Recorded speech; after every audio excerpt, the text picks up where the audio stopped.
Hello. Sometimes it's best to share from a blank page and see what comes from that. And other times, like now, it's best to read what I've written before. Welcome your suffering. Question. What do you do when you notice, again, that you don't think you're good enough? Answer. Do nothing. It's just a thought. Seriously, that's all it is. It's just a thought. A thought that you've previously given way too much attention to. A thought that will continue to return and return until you finally stop paying so much attention to it. A thought that eventually will have the same potency as someone telling you, dear listener, that you're, insert ridiculous and laughable claim here. My suggestion, that you're a deep down bad person. In fact, the only deep down bad person that has ever existed in the whole of human history. Fact is, we all have these thoughts, these suffering thoughts, from time to time. And whilst we pretty much all think the only way to respond to such thoughts is with more thinking, it's actually much more useful to notice the thoughts, but do nothing with them. Try it, if you don't believe me. Try it, just for a day. Refuse to engage with a troublesome thought, and notice what occurs when you do so. Actually, there is something you can do with these thoughts and the likely unwelcome feelings they produce. Same goes for any kind of thinking, actually. Any kind of here we go again negativity you catch yourself doing that causes you suffering. You can welcome these thoughts. You can welcome your suffering. I'm going to welcome my itchy face. Please excuse me. Welcome your suffering.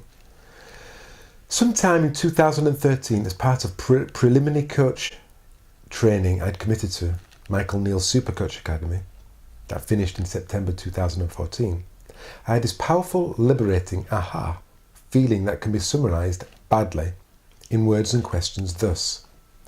What if our suffering should be welcomed rather than avoided? What if it's a gift that simply tells us we've gone off track? Yes, what if those recurring not good enough thoughts, or similar, that find cleverer and more sneaky ways to stay around once you've thought them, that never feel good, should actually be welcomed, like the low fuel gauge in your car is welcomed, telling you that you need to refuel soon?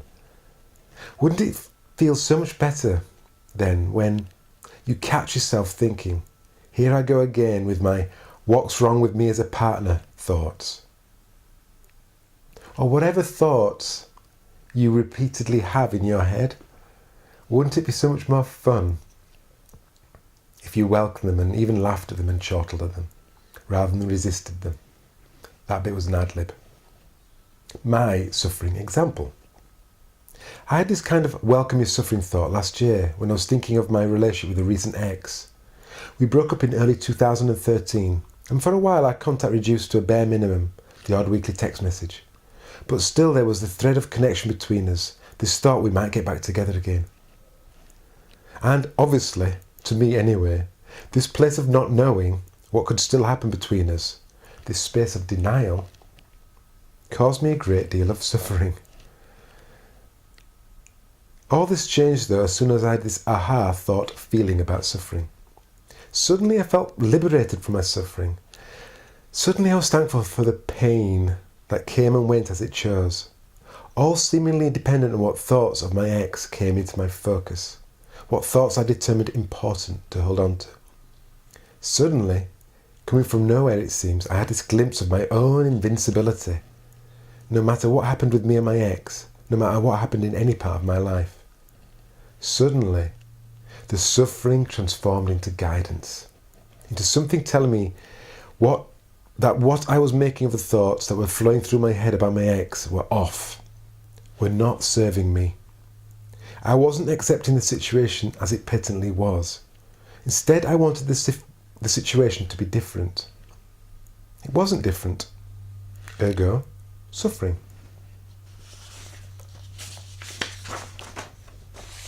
Your suffering example. So let me ask you some questions then, because I reckon that you are also somebody that suffers sometimes. How do you suffer? When do you suffer? Why do you suffer? Or how about this question? Do you have any choice with your suffering? I'll leave you with those suffering questions. Because I know if I had this turn around with my own suffering, then I'm fairly sure that you have too. That you too can also welcome your suffering. Use it as a guide to steer you through life. Really. Your life goes on, and on, and on. Good stuff happens to you. Bad stuff happens too. Well, if you're like any human being that I've ever met or heard of anyway. Life brings pain. It has to. Life means change, means growth. And growth can be painful sometimes. But suffering? Does life bring suffering? Or do you bring it? Think of a time that brought you deep, deep suffering. Does it cause you suffering in this moment? And if it doesn't, why do you think that is? And if it does, why do you think that is? Really? Think of a time. Do it now. And then rewind this video and re-listen to it.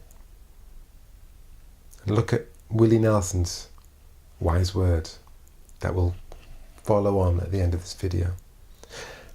And feel free to share any thoughts you have about welcoming your suffering. I'm curious what you have to say. Thank you. Seriously, I'm putting the page down now. I really do welcome my suffering. Not always. Sometimes I get lost in it and I feel the world is against me. Why can't I have this? And why does it have to be like that? And what's wrong with me?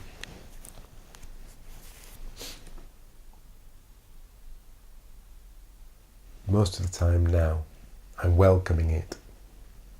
Or at the very least, I'm laughing at myself. Just being gentle with the suffering energy that I'm bringing and I'm reacting to. I really find that the feelings that flow through my body, the negative thoughts I have, I want it to be different energy that I feel in my body, this is my guide now. And it can be your guide too.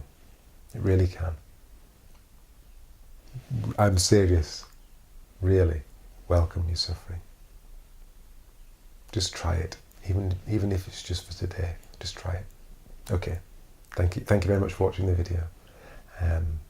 Thank you. Bye-bye.